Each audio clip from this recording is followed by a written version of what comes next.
The Star. Yeah, y'all already know. Seven the Panther. That dude Fizz on the beat. Yeah. We live in entertainment. Sound change. Crown the kings, homie. This is where it get ill. About to have the tip off live as a tip drill. From the court to the diamond, to the track, to the big skin flying around the field. Starting five forever, keeping it real. If it matters in the world of sports, blue jeans and long sleeves, they taking no shorts. Hot to death, oh yes, these are the sports podcasts live as a pros course. Biz market wave, the starting five goes off.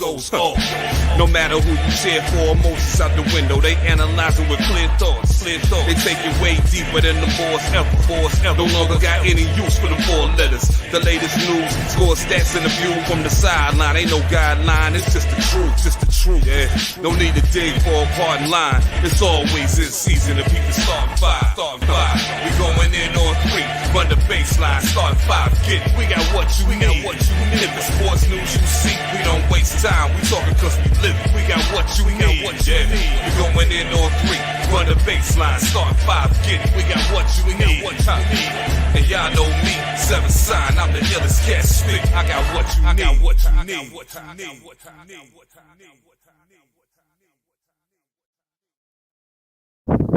Each and every week, as we always tell y'all, we got what y'all need. This is the Start 5.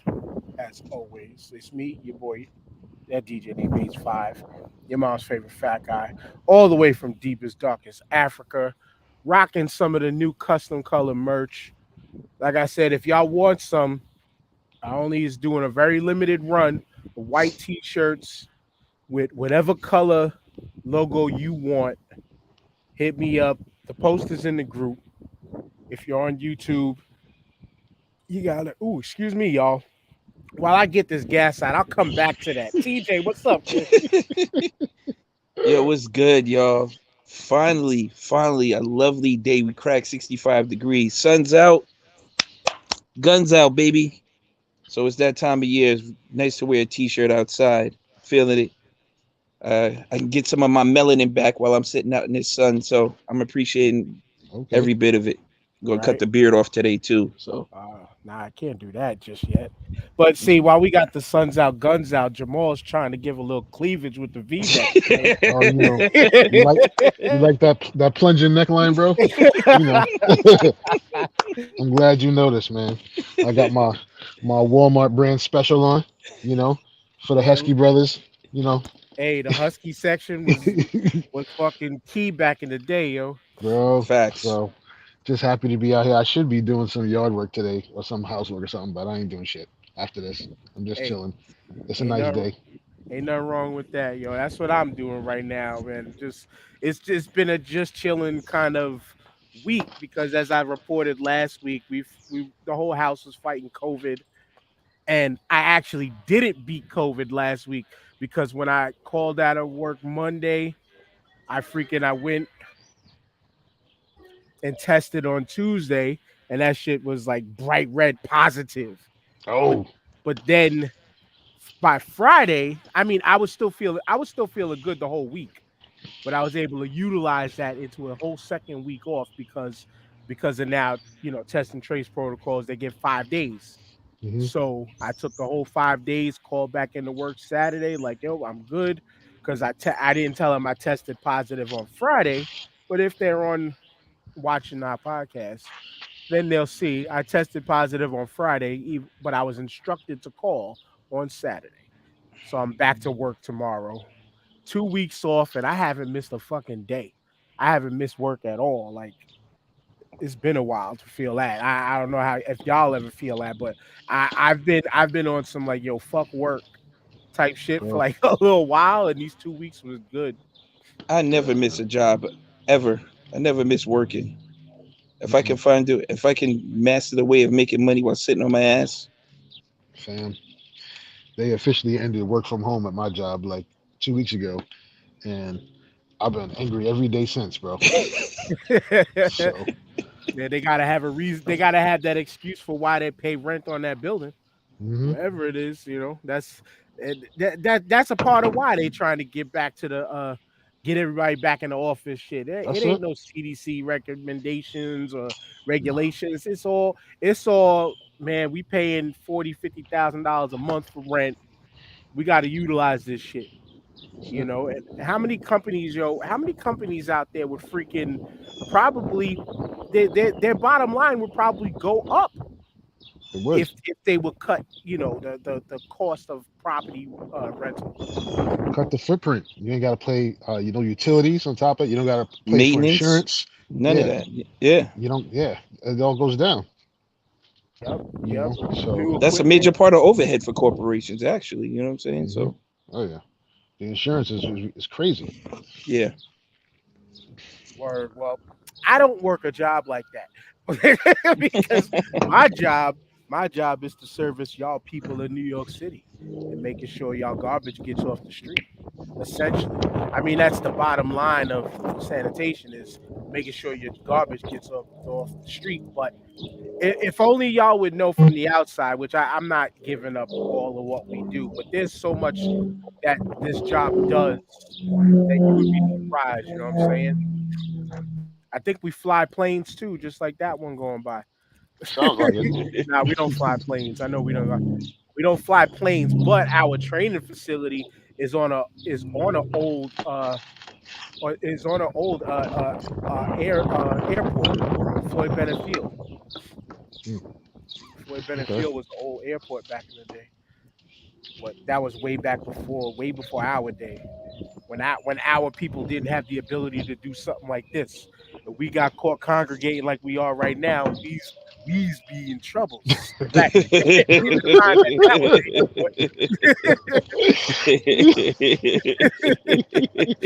you know what I'm saying? But nonetheless, man, yo, let's just jump right into this shit, man. The NFL draft just wrapped up yesterday, and I like what my team did, but because of the power of numbers, there's two Giants fans here. Y'all gotta go first. Go ahead, Jamal. I'll let you start. All right. So there, I thought y'all pigeons had a spectacular draft, bro. Now I would give y'all an A. Real is just real. I'll give y'all an A for what y'all pulled off. I will also give an A to those bum ass Jets for their draft picks and what they pulled off. Finally, it seems like there's somebody in the building whose lights came on. Right. You, you know what I mean? Last but not least is I don't know if the bar has been lowered because we had Gettleman for so long, and then before Gettleman, Jerry Reese. But I'm giving them Giants an A for what they pulled off. We got arguably the best tackle in the draft and the best pass rush in the draft. Two areas where we have suffered the last decade plus. Um, and to pull off what they did by getting Thibodeau and how they did it shows that it's good when you have a GM who knows how to use a computer. Who'd have thought, right? Um, Competency is yeah. a privilege. Um, Pulling off the entire draft, I'm happy with the Giants. I mean, there's some areas I wish we would have gotten more in, but the Giants, our Giants, have been so fucking bad and deficient in every position. You can't possibly fill all that in one draft. So, Right, Nah, it you right. know, seems like a bunch of teams tried to do that in some yeah, way or you another can't. this year. And I was gonna say to you, TJ, like offensive line, like I think this draft for y'all should have been heavier at the offensive line position. But y'all got three, and like Jamal said, Yeah. probably the best offensive tackle that was coming out this year from Alabama. I'm not And mad at that. and And Dan, I am, the guard yeah, we and got the from North guard, Carolina is solid. yeah, yeah. And I'm glad you said You that got because you got two guards from North Mhm, Carolina, yeah, actually. right, right. I'm so happy because even though we got Thibodeau, I'm so happy we got somebody on the O line. Not just for one position. He's very competent at both the guard and the tackle hmm position. He could play either side, no problem. He's very athletic. And I mean, for all our troubles, you could talk about Daniel Jones not being a good quarterback, this, that, and the third. He never had time to throw the ball or even run a competent offense. And we've got literally one of the top 5 running backs in the league.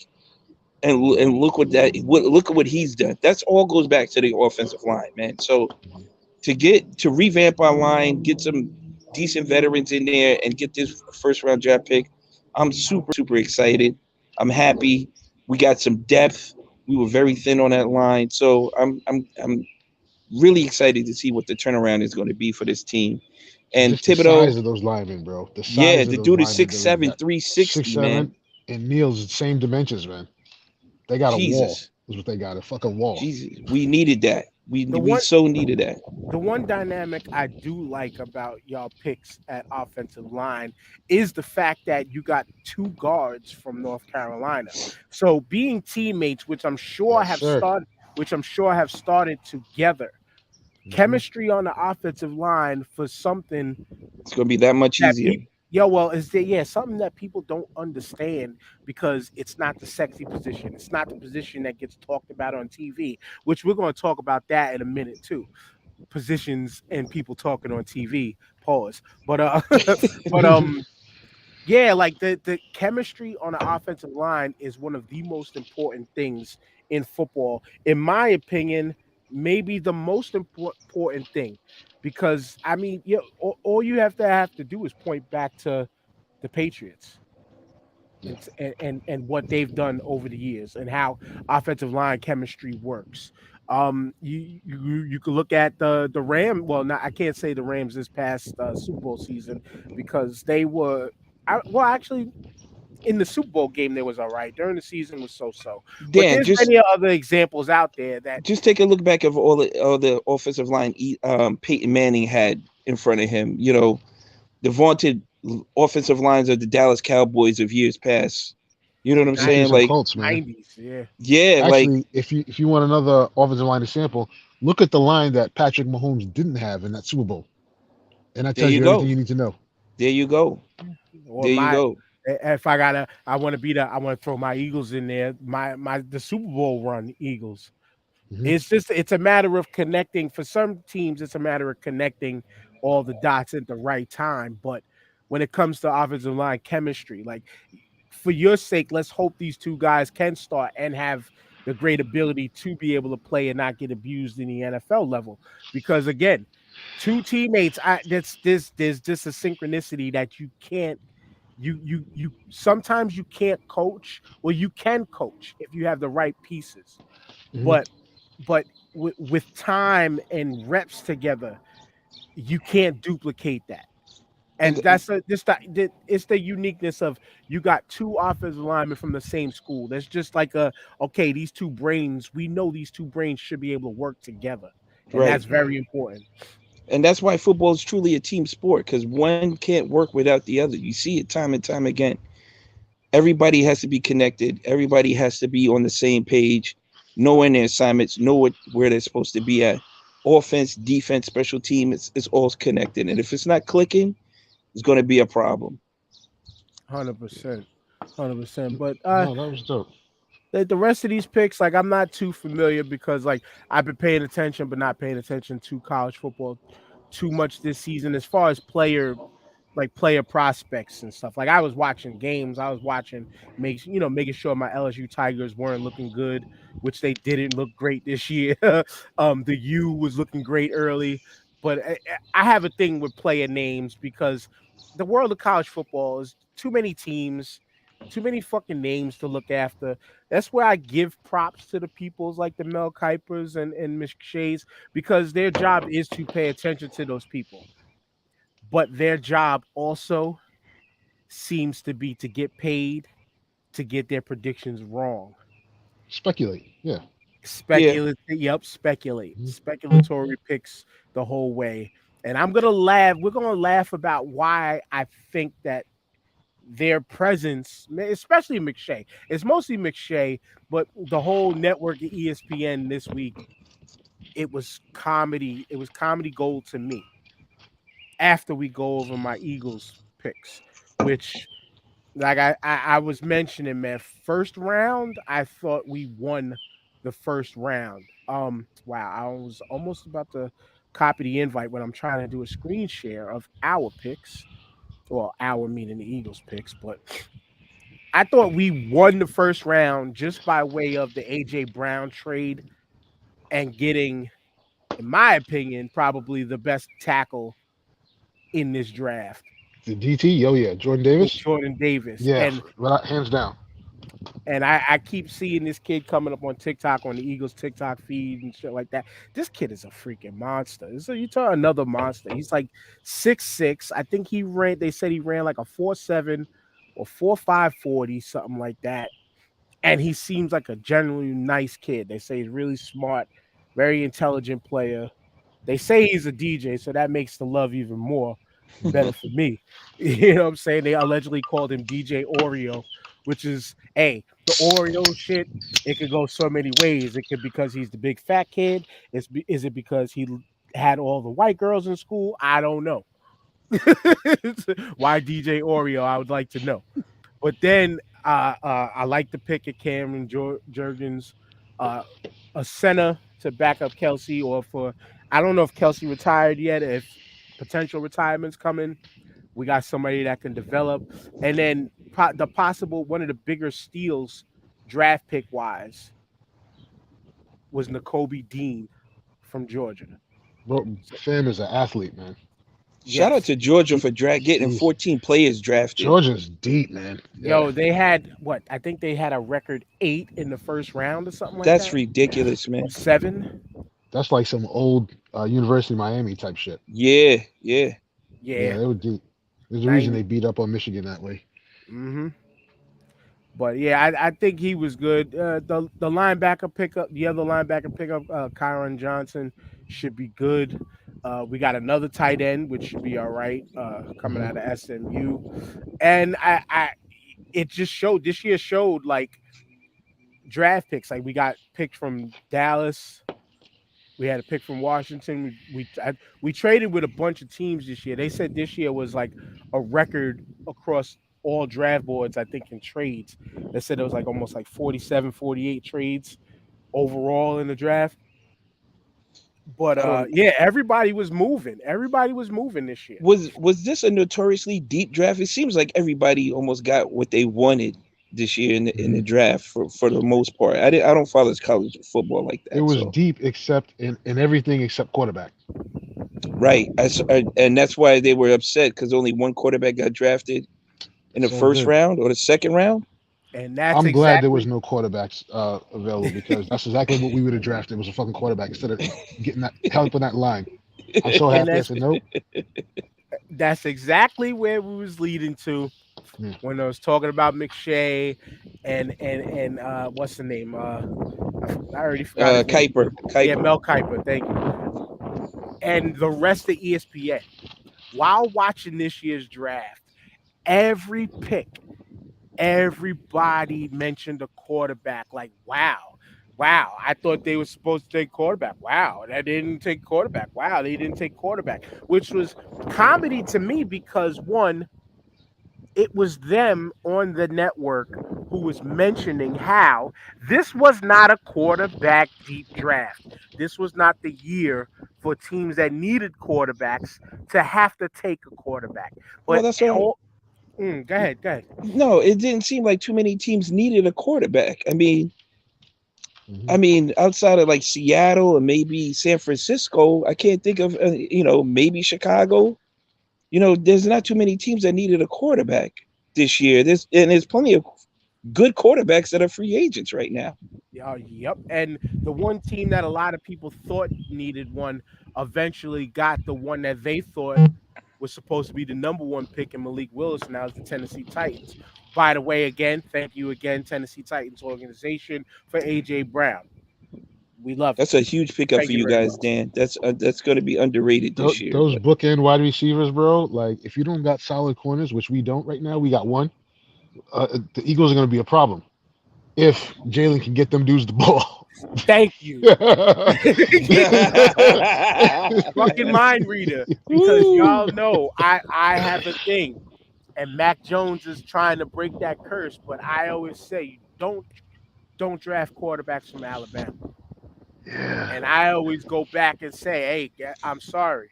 Well, Jalen Hurts was from Alabama, even Tua though he wasn't was too bad though. Tua didn't play too bad. Two is all right, but go back to that video I shared in the group, which was comedy, when say Tua trying to throw to freaking Tyreek Hill. Let's see. And Yeah, he's not the strongest armed lefty out there. You No, know what I'm saying? no, They're gonna have to work the short game, I think, for him to be successful. that was But a it was mistake, a mm, big mistake because two are going. they gave Tyreek gonna be out there waiting for the ball to come like the B8 bus, bro. It just ain't coming. Tyreek is going to be the new gonna be down. Odell Beckham in Cleveland, where he's just like wide open and can't get the ball. Terrible. Whew. Terrible. But that was one of the more fun things to me about this year's draft was watching them almost have like they were saved, they were showing a good face, but almost Mhm. having conniptions because they couldn't exude their love for the quarterback position. Yeah, but there was like no quarterbacks that really jumped out in college football. Like I didn't hear any really big names when they were talking about kids and coming out. They weren't quarterbacks at all. Yeah, like Pickett, like I'm not mad. I'm not mad. He was the only quarterback picked out of the first round by the Pittsburgh Steelers. I like that pick for them part, it's a for him, he's kind of staying in town, even though I believe he's a Jersey kid, but he went to Pitt University. So I mean, not like it makes a difference in football too much, but familiar with the stadium, familiar with the city. The kid said he wants to, outside of football, wants to be involved in like boys and girls clubs and That's community what's up. things. He's Yeah, established in that community already. So that's just a plug and play. He can continue and keep the party going there. Plus, he's in a position where he can develop, which is right. something that the NFL, well, not the NFL, but people who report on the NFL, big air quotes, uh, seem to not get nowadays. And if we were talking and looking at the quarterbacks in this year's draft, almost all of these quarterbacks weren't truly those NFL ready, let's plug them in right now guys. This was that class of like when I look at like the Jameis Winston, Marcus Mariota draft, like that draft class too should have been the ones who were riding the bench behind somebody Yeah, learning, Yeah, learning. And this class, that's why I mentioned Pickett first being the first pick in the first quarterback pick and the only one in the first round. He has the opportunity to sit back and learn an NFL system before seeing a live game day field. well, And that's good. that's something, in my opinion, that has been lacking. That's why everybody went. Aaron Rodgers was one of the biggest ones. How much longer can he sit behind Brett Favre? Why do you draft a quarterback so high if you're not going to play him now? Blah blah blah blah blah. Sometimes you draft high for future potential, and you don't waste that potential right away. yeah. And that's where it's the problem with the microwave culture mentality You see of what happened people. to Derek Carr in Houston? 100%. But Houston was also a new organization at that time too. Right. So you kind of you that's one of those trial by fire moments Fire where it was. Oh, Fire it they've was, bro. they've And Dan, we've real they've quick. yeah. Go Go ahead. ahead, Jamal. Go ahead. No, it seems like a lot of teams are waking up. Not that they overvalue a quarterback, but you should probably get your quarterback last because if you can't protect him, it don't Then matter. why It's you drafting shown him? Right. in that you just need an above average, serviceable quarterback to win a Super Bowl. That's all you facts. need. The greatest Trent quarterback we've Dilfer ever seen is Aaron Rodgers. How many chips he got? Bam. won All the stuff, all the video game shit Pat Mahomes can do. How many chips does he have? one. Play Bam. Ghostface But one right now. difference is difference with Pat though is he's been there again. He was there again. He got And because that offense. That yes, offense is always going to be lethal. You can let yes. Andy Reid. Andy Reid can take 11 fat kids off the playground and still be the highest scoring team in the league, bro. That's just what he does. You know what I As mean? he was the fat kid who was the punt pass king champion, right? Bro, he's just a whisperer of quarterbacks and offense. You can't take that from him. But Yeah. Facts. build them So trenches up in them lines, and then you get your quarterback. And And that's before you ask the question, TJ. That's I'm glad. See, I'm glad I got minds that understand. Like I preach all the fucking time. It don't matter who you have at quarterback. To me, the most important position on any offensive line is I mean, on any It football is team the is the offensive offensive line. It's the line. offensive line. Now, It's the to offensive me, line, unless it's Jamarcus Russell behind the center. now now to me, I will say, well, that's when you have an offensive lineman at quarterback, hefty lefty also. But Mhm. but but to me, like I said, I look at the most important is from out, Hmm. center out, because and the reason why I say it, if you want to call bias or not, you can call bias because I played the position, but somebody's got to get the ball to the quarterback. Mhm. No, it is. Center is a tough position, man. Um, it's a very, very disciplined position. You got to be fast, you got to be smart, and you got to be strong as fuck. Yeah. And in And most cases, you're the most intelligent player on the field. right. The Um, Tony you said Dan Marino stop it. I don't remember in what context and why this came up, Tony. So if you don't man make a he said make a line calls to, what does that mean? Well, What does that well, mean? Dan Marino never had an offensive line that could run the ball. So I mean, I don't know. I mean, I watched a lot of Dan Marino when I was growing up, being an old Facts. head here. Is one of my But Saints favorite never had a quarterbacks good of all running back. time. Yeah, they never had a good running back, but they never had an offensive line that could run the ball anyway. So I mean, or defense. Yeah, it was aired out, and hopefully Dan Marino could get the ball at the end and score. So Oh yeah, that's yeah. essentially See, the career that Aaron Rodgers is having. Except he got at least he got one. yeah, this is what he was saying. Centers make offensive line calls. Absolutely, if you have the right and smart and intelligent center. But right, to be honest with you, you can have a guard as the captain of the offensive line or the tackle.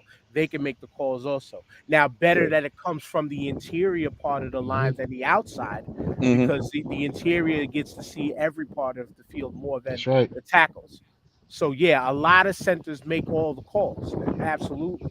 You know what I'm Yeah, saying? I mean, you can see centers when they right before they snap the ball, they're looking all over the place. They're looking for linebackers stepping up, safeties Recognizing the creeping up to formation. the line. Yeah, Yeah, that's right. they're looking for some type of shift or something. They're calling it out right before the quarterback goes under center to make the adjustment. So I mean, Just it's a very great very important centers, man, position. are just underrated of how Very. important.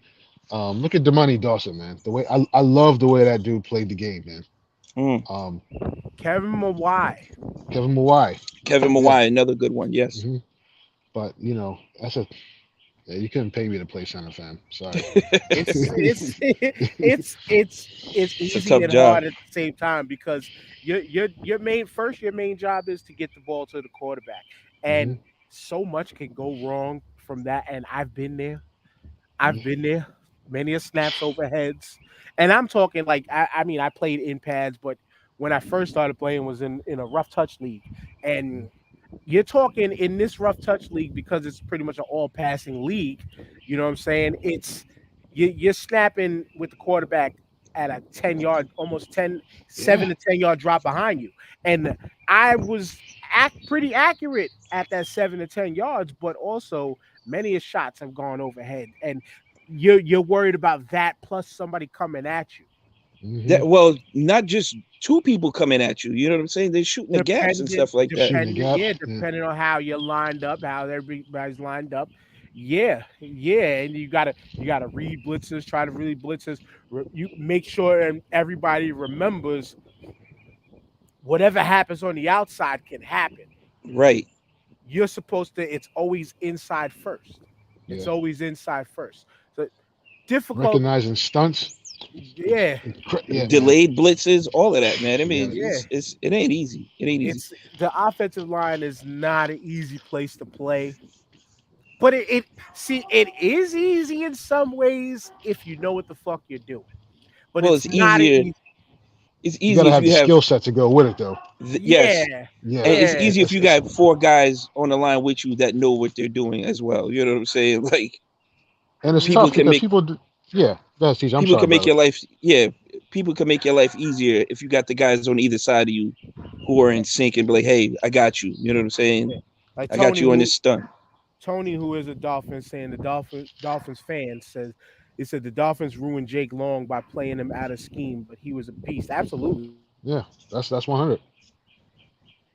But now, TJ, with the question, do you My remember it? quick question was, I mean, after Atlanta traded or let Matt Ryan go, who's the quarterback for them now? That I don't know. We'd have to look that up real quick. Oh snap! Where did Baker Mayfield land? He didn't land yet. Oh, he's still out. He's He, still out in no man's land. he's still working Fridays in Cleveland. Okay. Okay. The Falcons actually drafted the kid from Cincinnati, Desmond Ritter, which he's a cat who they say might be able to be plug and play, but he's going to be yeah, he's gonna go through it in the A. He's gonna go Hmm. through it in all, the all A. you fantasy And football heads, don't He's draft good though. Pitts too oh, early this year because he might not get the ball like you yeah, think he is. and he said Marcus Mariota is currently in Atlanta, That's it. and That's it. Yeah. Okay, okay. so Yeah. yeah, He get a lot of as you chances too. but again, hey, because he was a serviceable backup. Yeah. At best, that's what he developed to be because they saw him to be this all possible all world He guy. wasn't that bad his first few years in Tennessee though. He wasn't He awful. wasn't, but the rest of the Tennessee team was trash compared to. Hmm. And Yeah, and like we said, it's a complete team game. right. And when you don't have a complete team like they did, you're not going to do. Plus, again, it's the media pressure, fan pressure of being those high top draft picks where people automatically assume you're supposed to come out and just be all guns blazing right out the freaking gate. And that is not how football works. Not everybody has that right away potential. You know what I'm The saying? speed of Like the game is much different in the NFL compared to college, man. And it, you're facing the best of the best in the NFL. You know what I'm saying? Like right. the level of competition goes up dramatically from the teams you played in college. You're not playing against, 5 all-stars or 10 all-stars every week in college. You might be getting, second or third best players on Right. an NFL team during Like the this. season. I was trying to think of a comparison to match exactly what you said. Clicked in my head. Go back and let's check out Tim Tebow. Arguably top 3 college football player of all time. Arguably the best player on the field each and every Saturday he was on the field while in the University of Florida. Brought his ass to the NFL. That dude should have been a second or third stringer in the NFL. Hmm. But he got his chances. Why? Because he was, in my opinion, top one of the top 3 college football players of all time. So you would assume that that translates. Nah, Also, also, Dan, it's the team that drafts you. You're not running that offense that you ran in college, so you might not be the fit for the offensive Hmm. coordinator or for the scheme that team is running. And if you have to learn something all new all over again, then you're back to square one. Right. true, but The that's where game is coach. different. Yeah. Mm-hmm. Go The ahead. athletes are the quality of athletes are different. Taking it back to the offensive line, once you get to the pros, now you're dealing with guys who are 30, 40 pounds heavier than you used to, and running, under 540s. You know what I mean? But and also smarter Yes, and more much experience. stronger. Yeah. Yeah, And yeah. yes, the experience, like it's like experience. It's like trying to go to the court in the summertime and you see the old man on the court and you think you got him, but that Hmm. old man is scraping every young cat that confronts him. Hmm. Experience, time in the game, them little tips and tricks that you don't know, that you That's it. don't learn as a kid because hey, you could get away with just being the best athlete. Hmm. It'll only get you but so far. I always use this example when I explain, the importance of offensive line. One, because it's very controversial. I always bring up Eli Manning and the Giants and how they got those 2 chips. Now, when people they say, "Oh, Eli got it because of the defense," no, it wasn't because As- of the defense, fan. yeah, I will push He, back on I'm that. with you Yes, with Jamal. I'm with you. listen. Speak, brother. That first chip he went in with the 17th ranked defense, and then the second chip they was like 23rd. Okay, but what was the commonality of both those teams? Strong That O offensive lines. line was the same. Now, if you go back and look at that tape, so When Eli Manning holds the record, is the most yards thrown in one postseason. He was fucking lights out in the postseason. But if you look at the tape, Eli Manning, when they hiked the ball, he could have went to the sideline, changed his shoes, changed his socks, got taped up, came back, right, ate a sandwich, and then make the throw.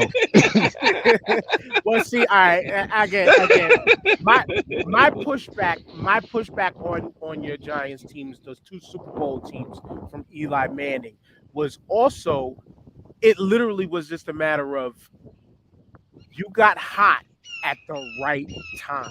The O line No. did, brother. The O line Everybody did. did. No, But Everybody man, did too. Yes. no, It did. hold on. Yeah. Everybody did. Yeah. Because let's remember, I think the first one with Eli, y'all went in as the bottom seed. we It was 10 did. and 6. 6 Yeah. to 8 seed. And Eli Yeah. for that year holds the most comeback fourth quarter comebacks In the playoff and in the playoffs. playoffs and regular season. So I mean, as much as how vaunted the defense was, he had to come back. So the defense had to give up something. You understand what I'm saying? Nope. Like, You're totally right. But when y'all hit the promised land of the Super Bowl, it was said defense that dominated, with the yes, exception of Plaxico and the helmet catcher David Tyree. That was you also the forget difference. As people you forget that Brandon Plaxico Jacobs fucking was uncoverable. running. Yes, and Brandon Yes. Jacobs was running over He's people. running Bro. wild. It was the line, but it's hard to look at that tape now and just to see the last 10 years because you saw, like I said, you saw Eli, talking to his mother on the phone after the ball was snapped for a while, having all that time, and then throwing the ball to him running for his life the last 10 years of his career. Jamal, perfect And that was the difference. example. Sports Illustrated did a cover on the Giants' offensive line. They made the cover of Sports Illustrated, and it was because of their chemistry and what they had going on. So you're right. Yes, the offensive line was very Yeah. Just remember, It they was won the two very years Super of Bowls. Sean O'Hara and all of them. I Yeah. remember. Yeah. I remember. 10 and 6 the first chip, 9 and 17 the second chip. Mm-hmm. And Dan, you're absolutely right. You got to click at the same time, but that's where the experience came in. Those guys were older that second chip. They took it easy during the regular season and said, okay, let's turn it up a gear when they got to the postseason. Right. The only time I ever saw Eli in trouble in those two, even I'll say they had 3 years where they were monster under him. Because the best team they had was the year Plaxico shot himself in the ball. Yo, Right. Jamal, they were definitely repeating if he didn't shoot himself in the leg. Bro. There was nobody that was touching him that year besides. They were definitely But, repeating if he didn't shoot himself in the leg. That second year, the only time I ever saw the Giants offensive line in trouble, that offensive line was against San Francisco in that NFC Championship. What a classic game Right. that was. Yeah. So, but again, I bring this up just to say, how good your offensive line sets the tone for your team. Because if you got a good O line, you keep your defense off the field, you beat up on other team's offense, you can run your plays. Ask Tom Brady. Right. Ask Tom Brady. A good offensive line can make a mediocre defense look good because they're always fresh.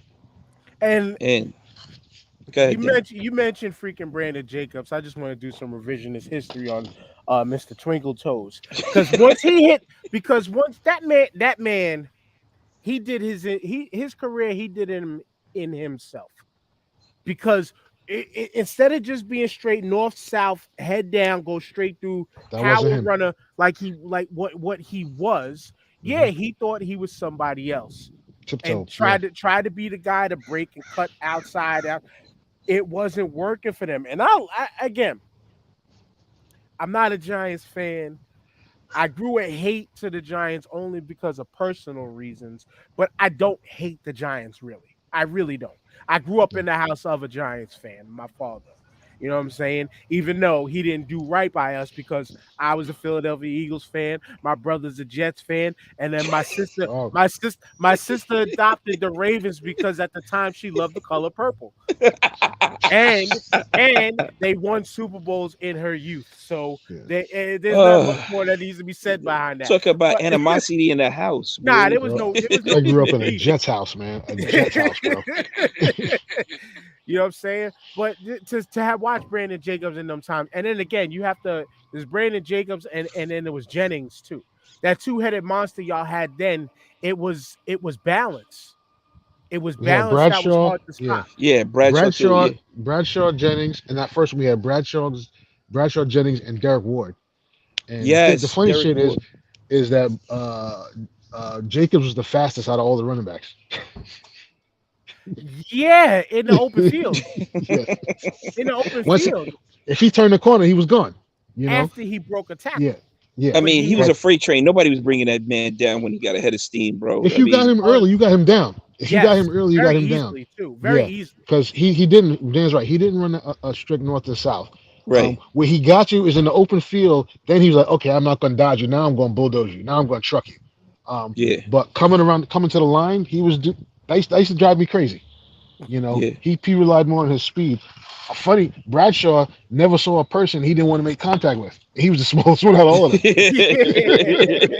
I'm like, yo, but the hole was right open. What are you Yeah. doing? Yeah. So And it's you know what, like, I mean, let's just talk about this real quick because I have it in my head. The history of Giants running backs have always been like roller coasters, like Yes, this. Rodney Like Hampton. like when because what made me just I thought Tiki Barber in my head. Mm, And Tiki Barber should have been better than what he was. After A- he got his fumbling situation down, he was a very good running back. Absolutely, because he turned how he and I got a football right here. So podcast listeners, you can't see this, but after he turned holding the ball, however he was holding it, to this and hooking Yeah, it, and once he started running tucking it. up Yeah, tight that and high holding tuck. it like this, Yeah, he it ended everything. yep, All fumbles, most fumbles with Tiki Barber was done. yeah, Was done after that. yeah. But yeah, like you said, Rodney Hampton was, I mean, Saquon, you mentioned him as top 5. He should be top Right, 5. right, Should be. right. The man's got to learn how to stay healthy. That and like I said, he had no offensive line, bro. That will do anybody in. That will do anybody in. And so, I mean, since today's show is going to be about algorithms, that's the most important piece of an algorithm in a football team. Is Absolutely. if that's not working in synchronicity, almost Everything anything else. else won't on the offensive side of the ball. It don't matter how open your wide receivers get, unless you're running a 1, 2, 3 second offense where it's quarterback gets the ball in his hand and it's gone. Right.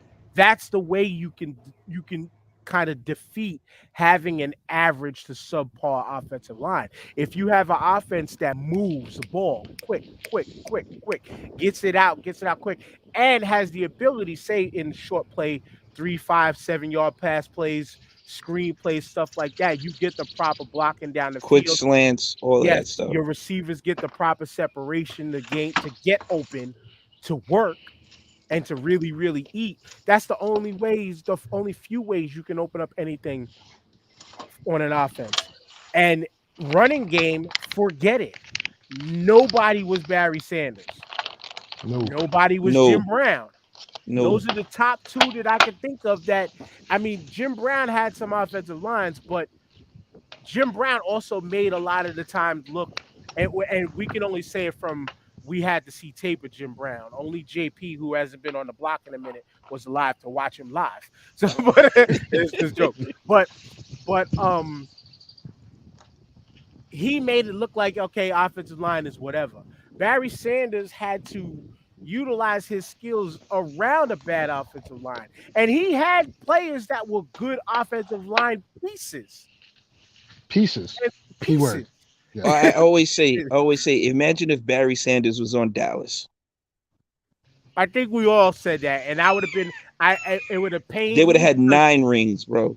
It would have Right. pained me because I wouldn't have been a Barry Sanders fan because he was a Dallas, and Barry Sanders is my all-time favorite at running back. So I was a Lions sympathizer. Sympathizer. You know what I'm saying? I always You're right. wanted to see the Lions do good because of Barry Sanders. Right. You're right, It Dan. is. They had good wide receivers. They had Herman Moore. They had I forgot the other kid's name. They had good pieces, but like to put it all together. Even when Megatron was there, they've always had good pieces. They just couldn't put it all together. Right, Yeah. but yeah, and it would be like it was him, Matt Stafford, no offensive line, average level running back, nobody to take pressure off of Megatron, or when they did have somebody to take pressure off of Megatron just a little bit, Matt Stafford was seeing the turf or unfortunately throwing picks because he didn't have time. And to think, Matt Stafford had insane numbers as a Detroit Lion, but when you look over the whole scope of everything, a lot of those numbers were quote unquote garbage time numbers. That's what, like, just like y'all quarterback of Eli Manning. Keep Right. it real. A lot of his big numbers and why his stats look so inflated because it was garbage time. Try to come back in a game But numbers. Dan, your point Stats are exactly. stats. Look what Stats Stafford are did on stats. the Rams when he had a line and he had weapons. He didn't even have to be that good on the Rams because he didn't play at lights out with the Rams. Though, if you look at it, But he you know, But still but played excellent. they he didn't they have had to, everything. Jamal. He Yeah, didn't they didn't. have They had to. everything else in place. Yeah, that's the Right. whole thing. Right. He So, could, but he didn't but have to. And Cooper Cup putting in work when the ball was in his hand. mhm. Yes. Game changer. Game Yes. changer. It was a huge game changer. You know what I'm saying?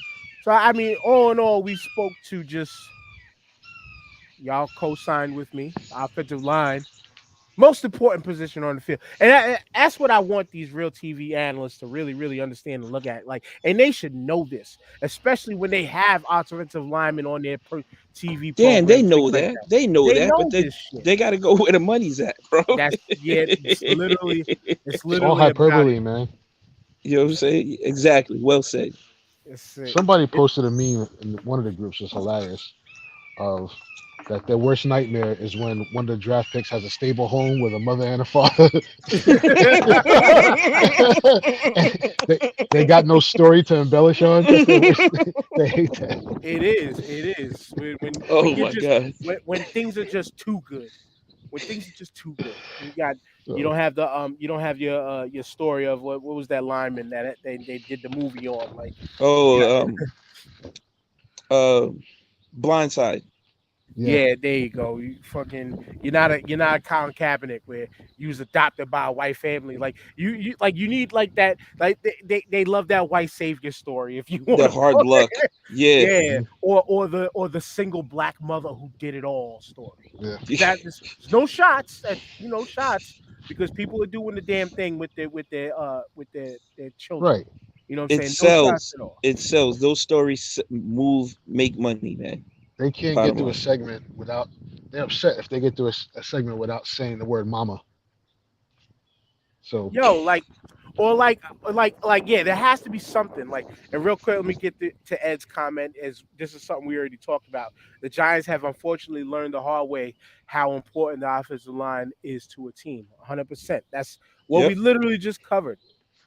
But when we're talking about the media and having to have something to talk about, Laramie Tunsil, remember that name? Ooh. mm, And all they could do was show the picture of him in the weed gas mask. Remember the weed gas Yeah. mask Yeah. bomb picture that He he turned had? that into an NFT, I think.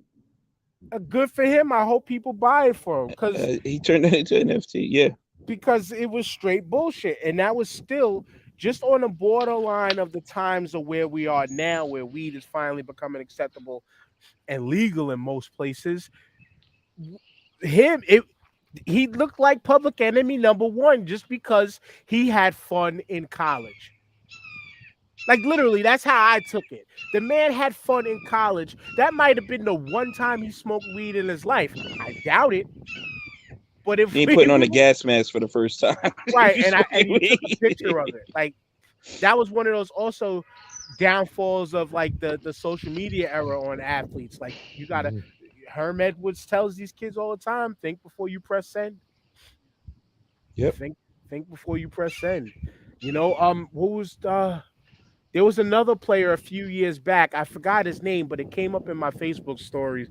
I mean, my Facebook history, where there was a player who, like, their mother was arrested for some shit, and was like, or their mother was like a hooker in the streets, something like that, and like they were Damn. trying to use like this kid came up out of nowhere, but and like he's a success story for getting drafted. I forget the player's name, so my apologies, but they was utilizing the first thing they said was, this athlete of a former prostitute, drug addict mother, way to ruin a guy's moment, bringing up some negative shit that got nothing to do with nothing on the field. I hate to bring Yep. it back to old shit, but it goes back to just how the media likes to portray us, and folks when There it is. like I don't know anything to try and just sensationalize a story. Yeah. I want to see the story where it's the white kid whose mother was a crack addict and his father wasn't around and he got drafted. I want to see that story. Word. I wanna see the Eminem 8 Mile story. Hmm. His mom was Yeah. in the I came up in the trailer parks of Yeah, South Mississippi. Where all I did was say nigga and hunt wild animals. them stories exist now. They just don't want to tell them. Oh yeah, they don't. But then who was the kid? The kid that got drafted out of Arkansas. They sure as fuck was talking about how he loved to go wild boar hunting. And I don't know if the teams are gonna like that because that's one of his favorite extracurricular activities to do. Like, I'm sure the kid is gonna not be dumb enough to go out boar hunting during a season. You know, But and mm, even still, is there something? What's wrong with that though? if that's how you came up, exactly. Yeah. Now, He's not riding a motorcycle with no helmet. You know what I'm saying? right. Now, to transition a little bit, that doesn't mean you are DeMar DeRozan and you go back to the hood each and every off season and start cripping again and gangbanging again. Nah, you don't do that. You don't do that. Like, eventually, we's got to do better, people. And I'm sure. I mean, you know what it is some of these kids. It's when these millions finally touch their hands. That is a life changer for many. Hmm. For very, very few, it's a life ruiner. That's why there's a movie called Broke. Yes. That's why Yeah. there's a movie called Broke, which I'm gonna throw to y'all before we're gonna transition to NBA now. That's why I hit the DeMar DeRozan crossover in the conversation. But something I want to do with us that might be a potential maybe content for we reactivate the Patreon to see if we could get some of our fans to start donating to us monthly to help support our cause. But maybe we could do a 30 for 30 series review. I Oh yeah. like It's that. something that's an idea that I've always had that I wanted to do that I didn't I with good intentions and good feelings and thoughts, I didn't think would have been able to be pulled off in the past. But I think we might be able to do something like that. So we'll talk about Absolutely. that. Yeah. We'll talk That's about dope. that. We'll talk about that in the future, and then other sports movies and stuff too. Because I want to do one of these episodes. We're gonna do a top 5 sports movies. Because I'm gonna just say personally to me right out the gate, I can tell y'all right now, number one to me, especially when it comes to the world of football and football movies, to me the number one football movie is Any Given Sunday Hands down. in Hmm. my book. For football, Hands yeah. down. In my Hands book. down. And the only reason, not the only reason, but one of the great main reasons is because, unlike the show, the Playmakers on ESPN, which was a phenomenal show that ESPN and the NFL had stopped because it told the truth Got too a real. little bit too. It got Got too Yeah, too a real. little real. too close. Yeah. Though Any Given Sunday was literally Playmakers, but in movie format, in a 3-hour movie format, and that shit told almost the same truth. That Lawrence Taylor speech. Mm, Ooh. Ooh. the dynamics between the old running back and new running back. Dennis Quaid, the old quarterback. Hmm. Him suiting up, body half broke. You know what I'm Yo, saying? Like, that him versus Steven Willie Beeman. That was Brett Favre, Aaron Rodgers. yeah. Hmm. That was Brett Favre, Aaron Rodgers, or I forgot the other actor's name. Thinking about playmakers with Omar Gooding Jr. Yeah.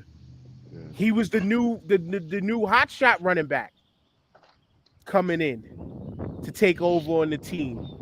And the Asian veteran didn't want to give it up because he wasn't done, but he knew he needed to retire. That's what they showed on Playmakers. Like the dynamics and shit that they showed about the pro game was just too real, or in that era, you could say too hot for TV, like the tapes were back in the day. They could bring that back. They could bring that back. No, there's some Probably, brilliant sports movies and sports shows. yeah. Now From a I don't know if filmmaker perspective, it's hard to beat Rocky as the best sports movie of all time. 'Cause just from Rocky won. Rocky One, yeah, I'll give you Rocky one because the it's black hard man to beat won. that. Yeah, It's because the black man won at the end. yeah. Apollo Creed. And then how much he made it for, and then how much that movie earned. You know, Yeah, still Yeah. earning. and whatever. That's a ridiculous. That's a perfect independent movie. Like we know it as a franchise now, but that's an original indie film. That's what an indie film is. But We'll Any cover. Given Sunday was ridiculous. hmm We'll do that on a future episode. Maybe next Cool, week. cool. We'll think about that, or maybe the lead in the NFL season. Well, no, because we're talking all sports movies, not just football, not just football. But Mhm. it's on the basketball in these NBA playoffs, man. Well, every season is now. Every first round game is now complete. Last last games that I think we missed on was the Sixers defeating the Raptors to win 4-2. The Warriors closed out the Nuggets to win that series 4-1. Suns Devin Bookerless won their series 4-2 versus the Pelicans, and Dallas beat up on the Utah Jazz 4-2. And then the Memphis Grizzlies. This was the series that I didn't pick because I knew it was going to be as good as it played out.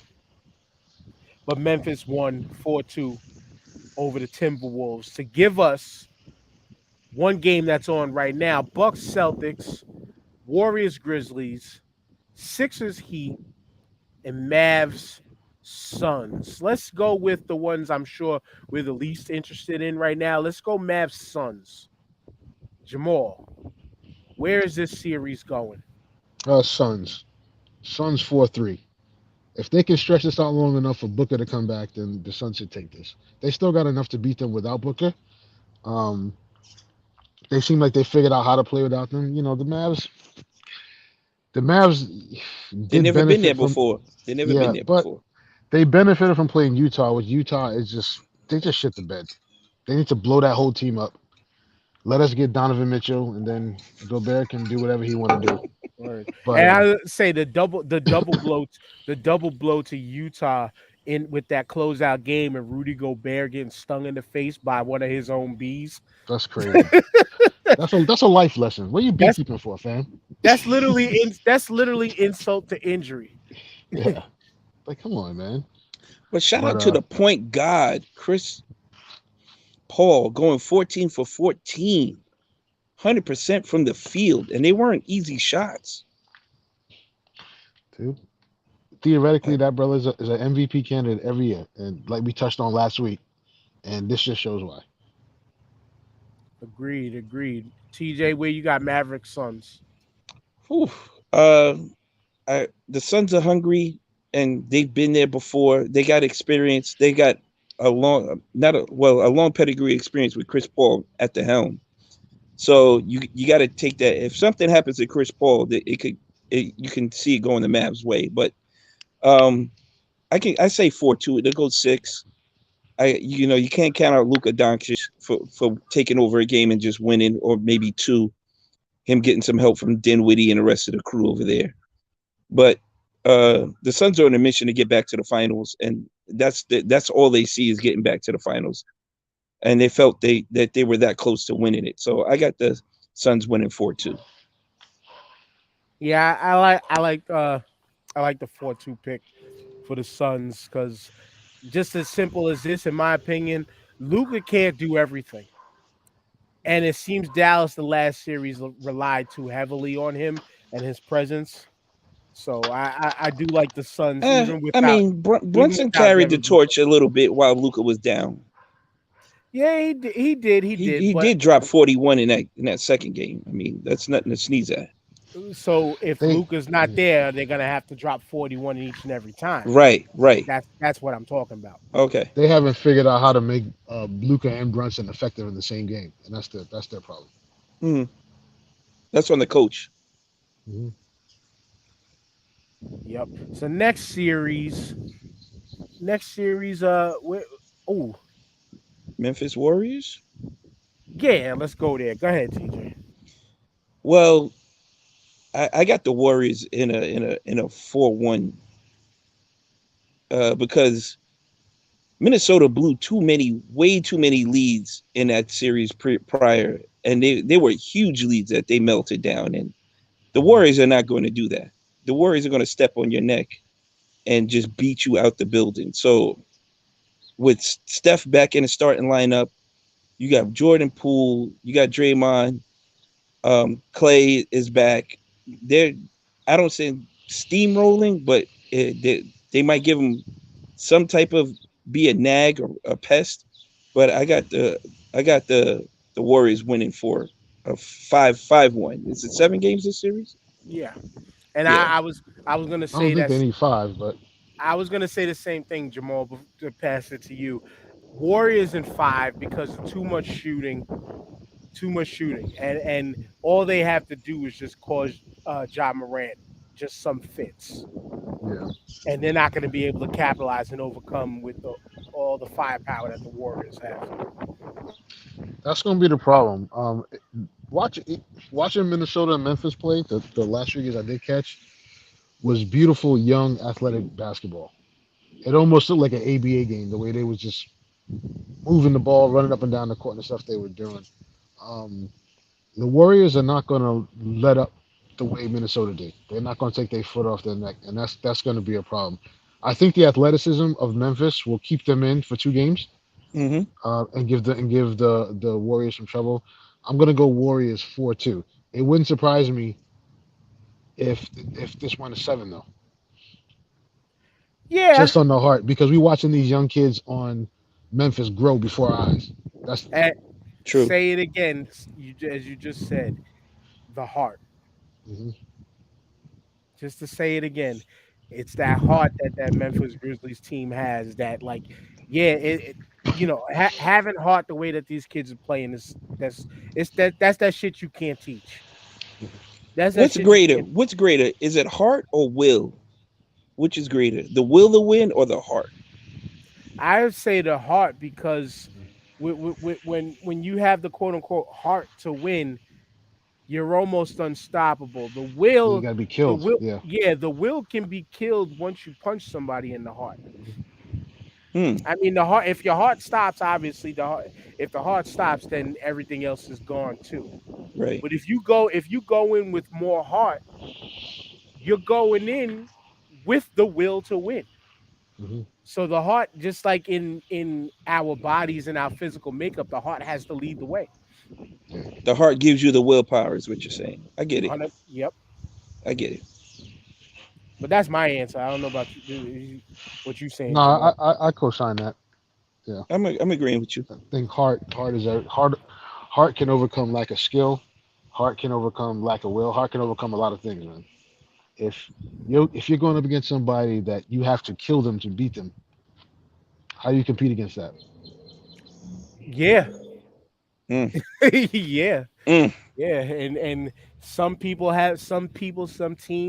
have the ability of Kano in Mortal Kombat to reach in and Hmm. rip it out, and you have to be willing to be that 1/4 cyborg in the face killer to want to do that to somebody. Hmm. And that's what I think, unfortunately, for that series, that's what I think the Warriors team is going to end up being. They're gonna rip the heart right out of them young kids, but Yeah. not enough not enough to make them a shit team going into next You season, think but you just think enough it, to rattle them to be like, all right, we have to regroup and retreat like Cobra, and do then you come think it back. do you think if if they blow out Memphis the first 2 games early, that's it. Mm-mm. They're supposed to. Yeah, Yeah, they're yeah, supposed to. No, I don't think that's it. Okay. yeah. If They're not the on Nets. on paper,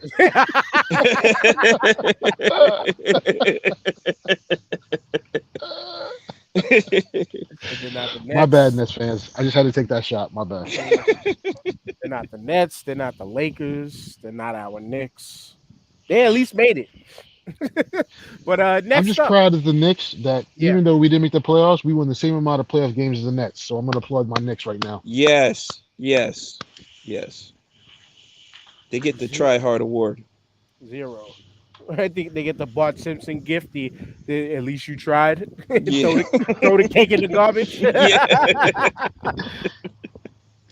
They But intended to win, but next up, next up, we'll go with this one because the best series is the game that's being played right now. But next up is the second round Sixers, and unfortunately, with the orbital bone injury that hmm, Joel Embiid suffered, it's night night for the Philadelphia 76ers as predicted each and every year. Go ahead, Jamal, because I see your face. Go ahead, have at it. Second round Sixers, as we call it, each and every year. okay. I'm not one of those dudes that hates all the players on my rival team.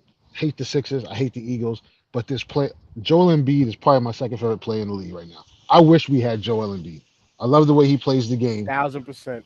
He's probably my favorite player in the league. Same with when I watch the Eagles. It kills me when the Eagles have these black quarterbacks. So I can't root against them. You know what I mean? So, Right. you know, I just kind of root against them when we play them. But for the most part, I want to see them succeed. You know what I mean? With Embiid, it is unfortunate what happened to Embiid. Again, it's a Doc Rivers moment. I don't know why he was in the game. You had to, get them young boys. Let them young boys carry this win, seal this win, so they get some experience. I feel bad for Joel Embiid. He's going to come back and play. It's not indefinite, He's going to come back and play. But however, no matter what the reason is, these Sixers can't seem to figure it out past the second round, and it now is a fulfilling prophecy, like we spoke about. Second round Sixers, and unfortunately, Jamal, it is an indefinite injury because that's the way they called it. They called it an indefinite injury, so we don't know if he's ever gonna come back. But He's I going to want mask to, up and try and play. He's going to mask up and I try and play. and that's where that heart comes into Hmm. play. That's where the heart part comes into play, TJ. And I was gonna say to throw it to you, with Jamal mentioning the I don't know why Doc had him in there. This is where I can give to coaching because I don't want to fully blame Doc because shit happens, and that's literally, I mean, any injury is shit happens, and there are young players that just don't want to leave the court, leave the field, whatever the case may be. You know what I'm saying? Some people want to make sure that these players can get these reps to be able to uphold and withstand. Because again, we're talking about Joel Embiid, as like Jamal mentioned, possibly my favorite young player in the league, my most favorite young player in the league. So I don't want to see this happen to him again. But Embiid, his entire NBA career is a laundry list of injury and Glass Joe. games missed, So I don't mind that he was in a game a little bit longer to try to just show, yo, like I'm here for the long haul. Hmm. You got to show that you got it. And it goes back to your question of heart, TJ. Yeah, Joel's gonna have to come with the Phantom of the Opera mask to give this team any hope.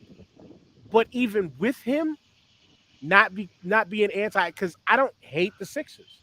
I never Yeah, viewed the Sixers as a real rival as a anyway, threat, yeah, or because real, Yeah, yeah. they just got good. Hmm. We've been bad for a long time, right. Yeah. but the Sixers just got good. They've been bad longer than us. Hmm. Now, if JP was here, he would probably argue it because he'll call back to the 1980 whatever championship. Granted, I'll give you that because you won a championship in a little bit more recent time than our Come on, Knicks. bro. 10 10 years years. between 10 between years. that. Come on, man, 10 years, bro. bro. Stop it. Yeah, exactly. Yeah. But it falls back to Hart. And even with said Hart, I don't think Joel Embiid would have made a difference in No. this Heat team that looks more like a complete team than the 76ers have. Well, can we talk about the kings of the second round? These dudes are the kings of the second round. Now, it's just you talk about heart. We're going to see the heart of James Harden, and if he can carry this team to at Facts. least one or two victories to wait for Embiid to come back. And we've Well, seen James Harden's heart before. another caveat for you to keep going on too. Tobias Harris and that big Who? heavy contract. Who? I Exactly. forgot he was on that team, bro. Who? Everybody does. Everybody does. I'm thinking he's Everybody on the forgets. Clippers. That's why I said who, because Tobias really needs to step his game up this series. Like they're going to lean on him heavily, heavily. I mean, the spotlight is going to be on James Harden for sure. But Tobias, the young kid Maxi, they really don't have any depth on their bench. I mean, their bench is light. Lousy. So I mean, once that second squad comes in, it's off to the races. I mean, they're not stopping anybody. The Heat's Um, bench is deep too. So it's no, yeah. you know, Well, the only um, thing they got to look forward is Kyle Lowry's going to be out because he's got a hamstring injury, so that might slow them down a little bit. That's a.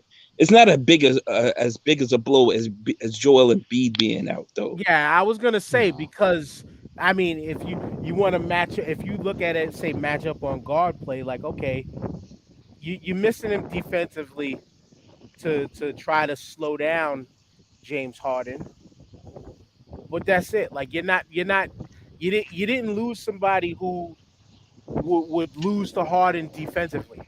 If you kind Listen, of get what I'm saying.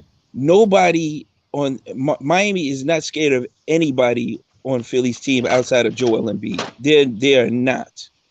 Spoelstra's got Yeah. that team tight. They lock down defensively. They play well as a unit. It's got to be a very bad shooting night for Miami to really lose grip on this game. Butler's coming back. He Which loves playing they're known to have though. That it is a possibility. right. Yeah. Okay, so question for both of y'all. Mhm. Quick answer: if Joel Embiid was there, who's giving who fits? Is it Bam or is it Joel? Or would Joel. it be a night by night thing of they can best each other night by night? Joel's giving them fits, but I don't think for an entire series they got bodies to throw at him. By game five, he's going to be gassed. It's going to be 3-point shooting Embiid because that's Yeah. all. They're not worried about anybody else. This will That's be the that series Heat that Doc defense is Rivers get. ridiculous. This will be the series that Doc Rivers gets out coached. Wow, Period. and that's crazy to say, but Period. this is the He second almost got round. out coached in the last one. Mm. Mike D'Antoni's on the way, baby. Is Udonis Haslam still playing too? Yes, That's Yeah, man. fouls, right? That's that's five fouls. That fouls. would have been Yeah, fouls right there for right Embiid, there. but As I'm saying, Embiid they might just not be going to there. throw dudes at Embiid. They just going to tire him out. Keep throwing people at him. Yeah, man. Yep. But last series, Bucks Celtics. This one I'll start off. This one's going seven. This one might be the playoff series, like the best playoff series in the entire playoffs, no matter what round. I thought otherwise I thought that the Nets Celtics was going to be that, but sadly mistaken, just like we all were. But I think this one goes seven. I think because this Celtics team, they're just still riding this hot wave from like the last 20 plus games at the end of the season into stomping a mud hole in the Nets asses. I Hmm. just love how we keep riding. Pause. We keep riding on the Nets this this episode, but I I I I just think that the Bucks is going to be a tough, tall task for the Celtics. Listen, Boston's coming off of beating Kyrie Irving and Kevin Durant. You don't think their confidence is through the roof right now? Mm. Two of the best arguably two of the best players in all of the NBA. But this, like you said, Dan, this is going to be a knockdown, drag out series. Um, Giannis is been playing like a man on a mission, like he wants that second ring above Like and an beyond MVP. anything else. Hmm. Um, and Chris Middleton, him being out is going to be a big loss for Milwaukee. That's a real big loss because he takes pressure off of Giannis with his outside and mid range game. So this series could go either way Yeah. depending on who has the ball last in the final minute and a half. If it's a close game, I mean, this is tough for me to call at this point. I could say Milwaukee's going to squeak it out. They got Brook Lopez back. They got big bodies. I mean, Connaughton and Grayson Allen carry the pail for Chris Middleton. That's hard to say. Mm. You're talking about two people replacing an all-star. That's Yeah. tough. Well, right now, Jamal, the game is at halftime, 56-46. So the game will clearly be over by the time this episode comes out via podcast. But the Bucks are up by 10. So we don't know how much they're missing Middleton right now, but a 10-point lead at half is reading that they might not. But there's going to be games, I think, that they're going to miss Middleton. Absolutely. Yeah, I'm going 7 games. Um, I think eventually, in crunch time, the loss of Middleton is going to hurt them, and Boston's skill positions are too dope. Um, with Brown and Tatum, I'm going to pick Boston in a close one in 7. But Does the winner of this series go to the finals? depends on how bad they beat up at each other and and what Miami, how much of how much the Sixers take out of Miami. In my opinion. I Um, Mm, personally, I personally think either one of these teams could beat Miami. mhm. So yes, my answer is yes, TJ. Yeah, okay. That's for Celtics me. are dope, but I mean, Celtics are playing good basketball. I think they'll find a way to overcome to beat Milwaukee without Middleton. But I also picked the Nets to win that series, so maybe I don't know what the fuck I'm talking Okay. All right. So TJ was split. I got Milwaukee in 7. Jamal got Boston in 7. What you got? about. I'm gonna go with the champs. You can't sleep on the champs. Hmm. I'm just going because they have the experience. They've been down before, and if Middleton can come back for the next series, then they're gonna go back. But if they're up 10 now, like you said, it's only halftime. Things can change in the second half. But and I'm not sleeping on their coach either. The Celtics coach is has done a great job. So I'm gonna go Milwaukee in 7. Cool, cool. So we pretty much again stating how the algorithm of team chemistry, momentum, and all of that stuff can build a championship or build a team to contend for a championship. Just like how it's important for the algorithm of an offensive line to coincide to breed the success of a football team and an offense in any NFL or football at any level to succeed. The offensive line's algorithms must be the foundational pieces for anything to succeed. When it comes to this freaking internet, though, the algorithm is a gift and a curse. I mean, I recently experienced the curse side of it because I got my first ever Facebook jail experience. First ever. First Ever, ever. Dan? That was the First first time ever? first ever in the Wow. almost 12, 13 years of being on Facebook. This Yeah. was the first time I was ever locked out of commenting or liking posts or making posts. I was That able sucks to too. I was able to sit back and be an observer. Like I was one of the mutant watchers, Spectator. observing. Yeah, but fuck that. I'm not. I've been spectating more on Facebook recently than not because I guess it needs to recondition or reshape my timeline. But yeah, the algorithms on the internet just it's something that we've learned about, I would say, within the past 5 to 10 years. Even though algorithms have always been a thing, but it's become a part of our lexicon once we started to see how in Facebook's growth. Hmm.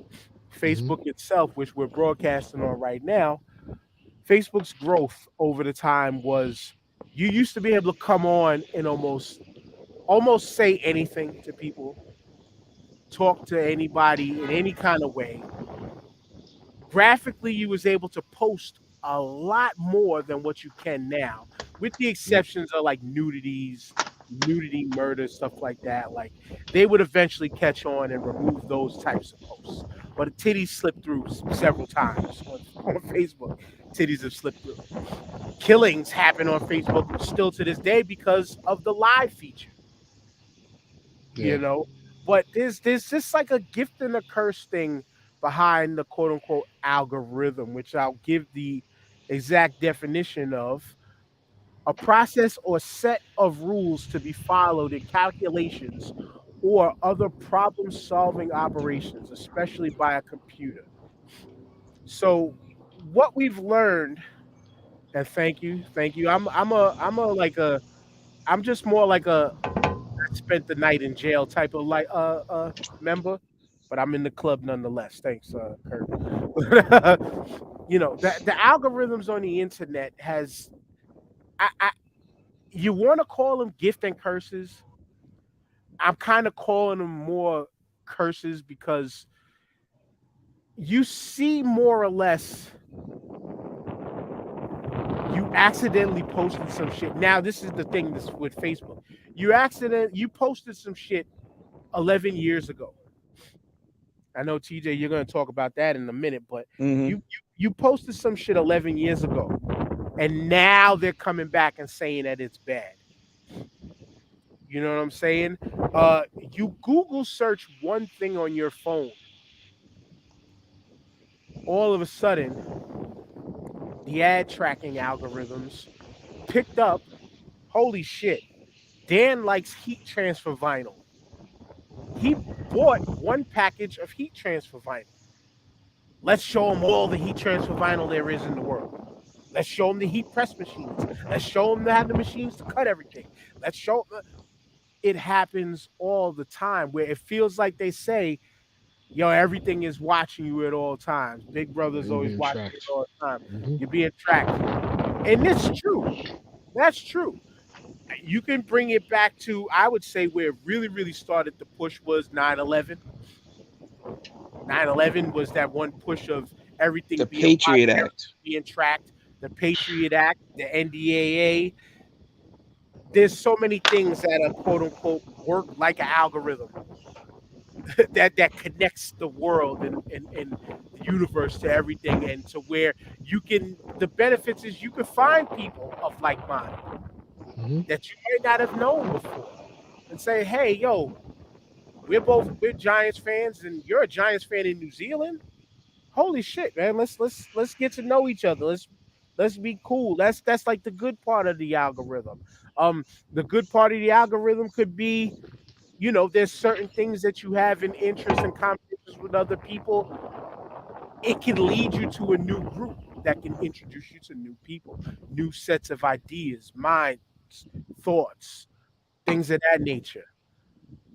But I just hate the factor of how it gets used, where it just feels so intrusive, TJ. That's the part where the problem is it feels so intrusive.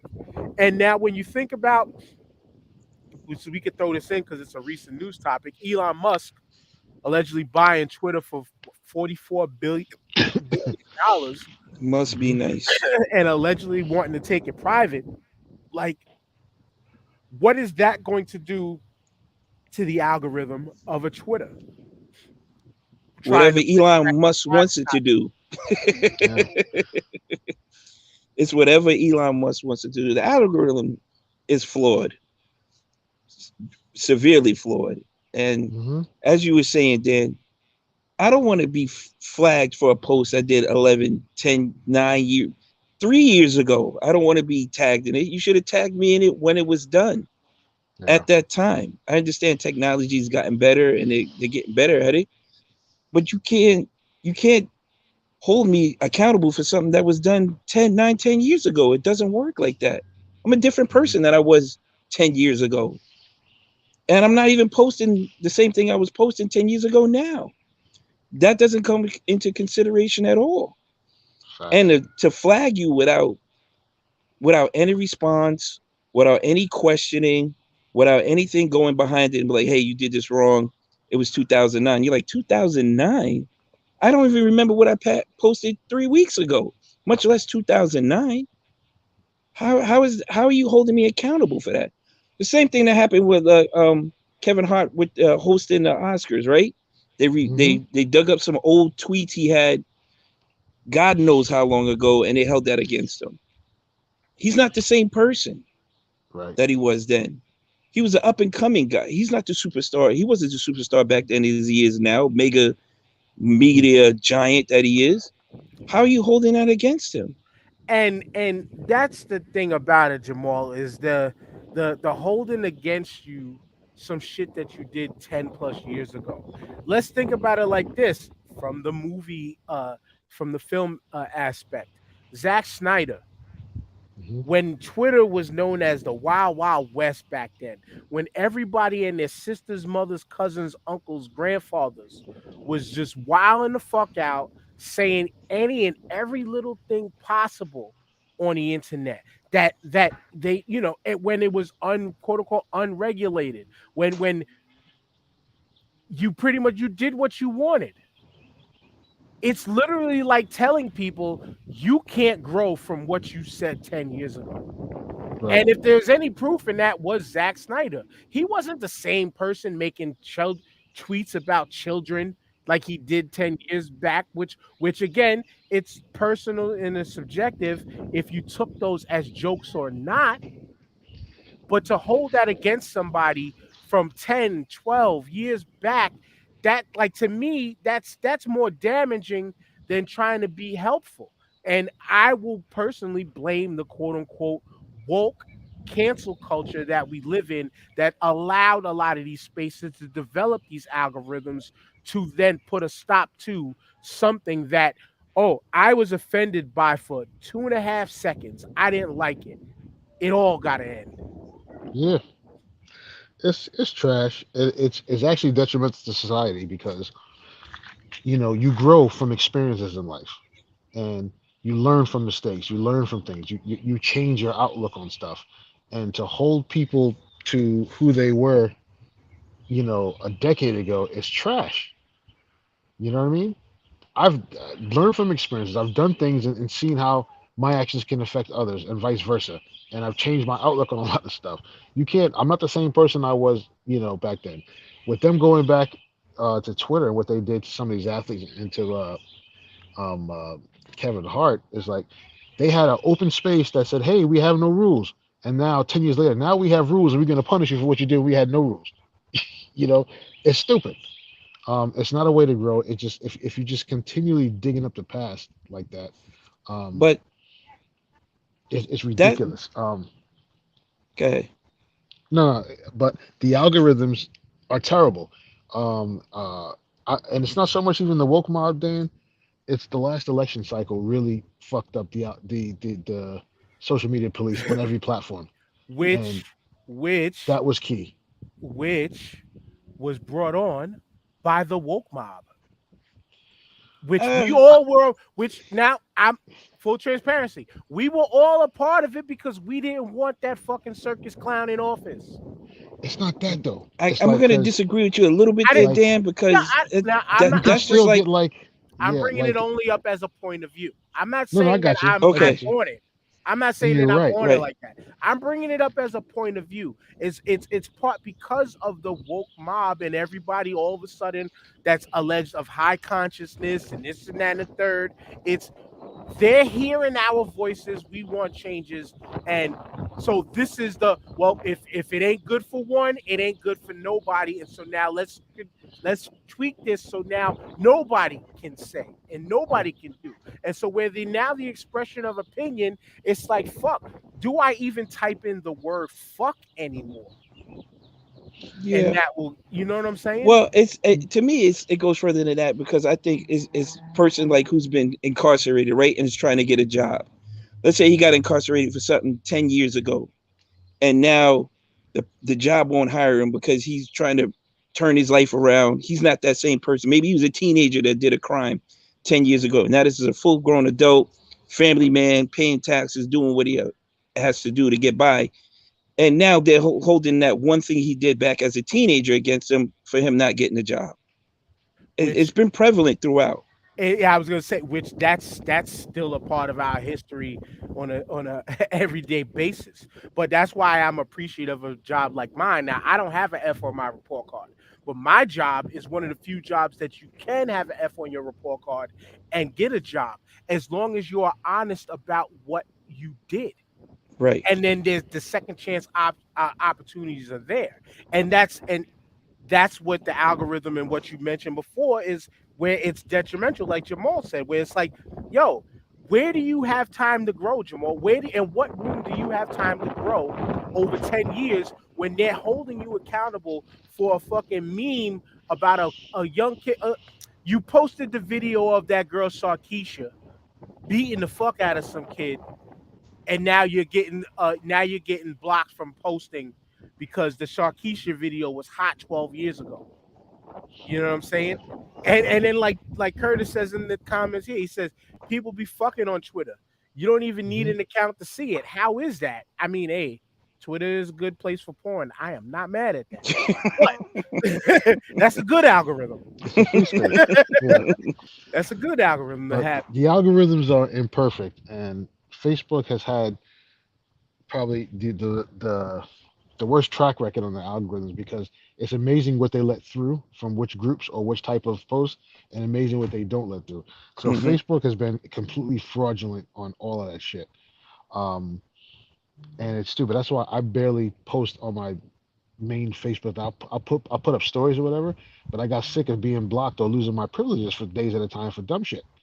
You know, especially responding to any political posts. So I said, let me get the fuck off of here, and not do it. But the algorithms don't make any sense because they're blocking people for dumb shit. They don't have the staffing to actually look at it on a case by case basis.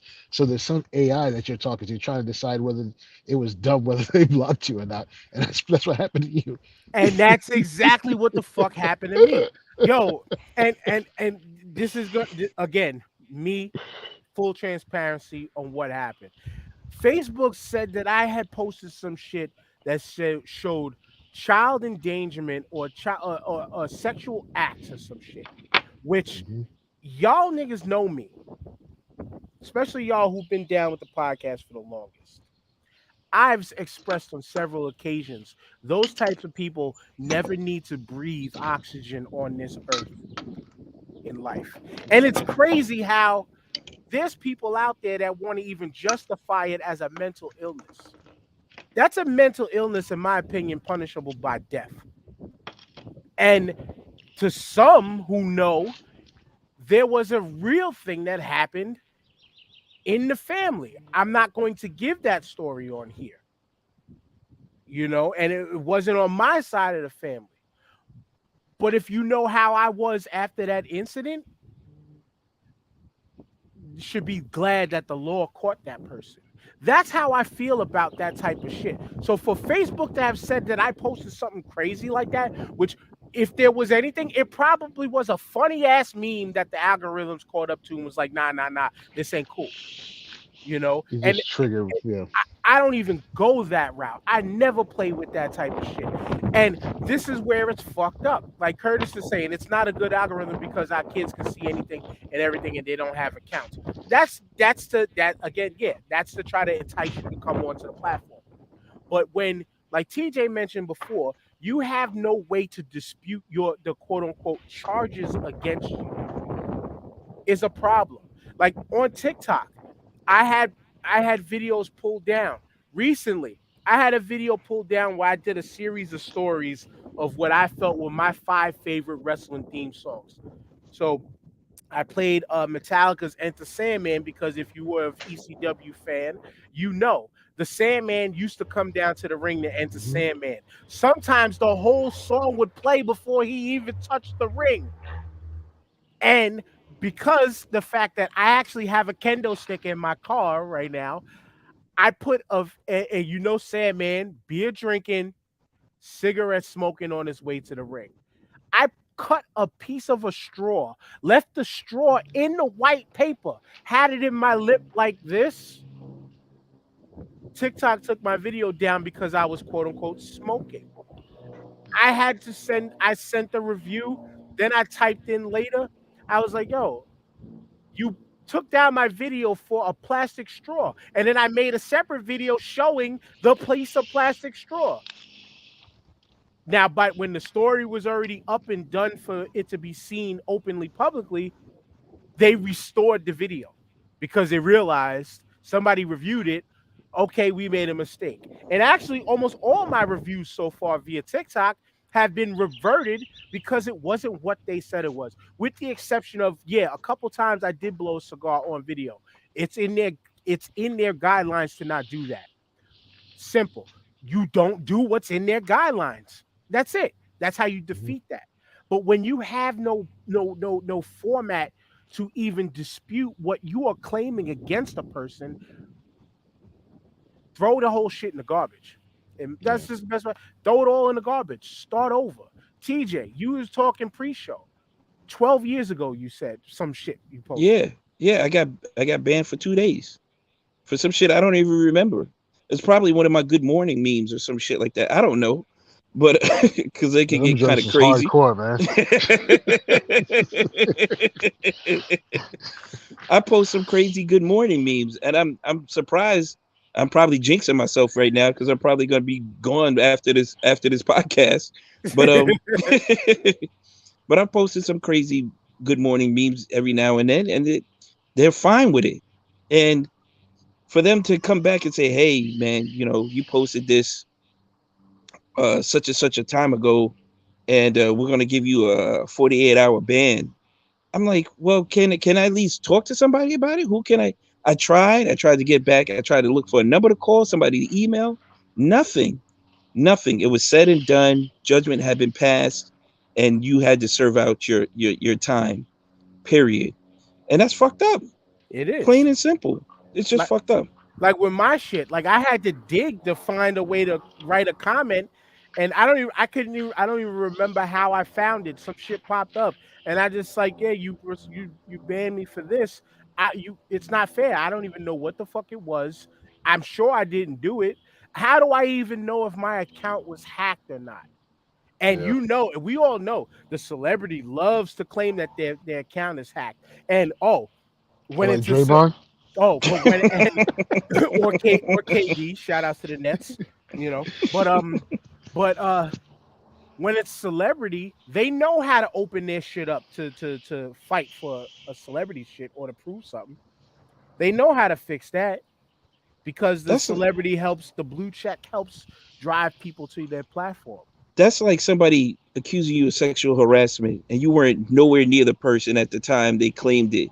Now that stain is on you until whenever. And now, whether you did it or not, somebody's gonna be like, "Oh yeah, that's the dude that got hit with the sexual harassment charge," regardless of what the facts may be. So be it. So now you got to live with that. Or you get hit with a sexual harassment charge and all you did was say good morning to somebody. And because you wasn't the person that they wanted the good morning from, oh, I got to report you to HR. There you go. Mhm. There That you shit go. happens. So it's Every crazy. day. It's crazy how algorithms work just in everyday life. I mean, even our body, in some respects, you could say is an algorithm because the heart has to lead and feed the blood to the muscles to make the muscles work to get you up in the morning to get you moving to go make your 50 cents a day or Yeah. 25 cents a day, depending on your job and minimum wage in your state. You know what I'm saying? It's just algorithms and computers, it's necessary because we wouldn't be able to do what we're doing without the connection of circuits But if and you're going to code. put something like this in place, you got to be able to monitor it correctly. You just can't throw it out there and throw it against the wall and see what sticks, and then just like fuck it, we're just going to ride with it like that. You can't do that. You know what, TJ? I Absolutely. think it was a knee-jerk reaction to the pressure they were getting for not policing anything that was being posted. So they That, just said, that makes okay, a hey, good point. hey, we did this, you know, and it's going to be a perfection work in progress. But that's what it was, because they were just letting anything fly, and For people, too long. yeah, you were there. I mean, we were all paying attention during the last two election cycles, Yeah, where it just people was reading shit and not looking at the source or whatever, and being mad that they were being misled by the news, but not fact checking it. That's on you. that's on you. I You know. mean, the internet for all it's good. You can always find a counterpoint or or That's it.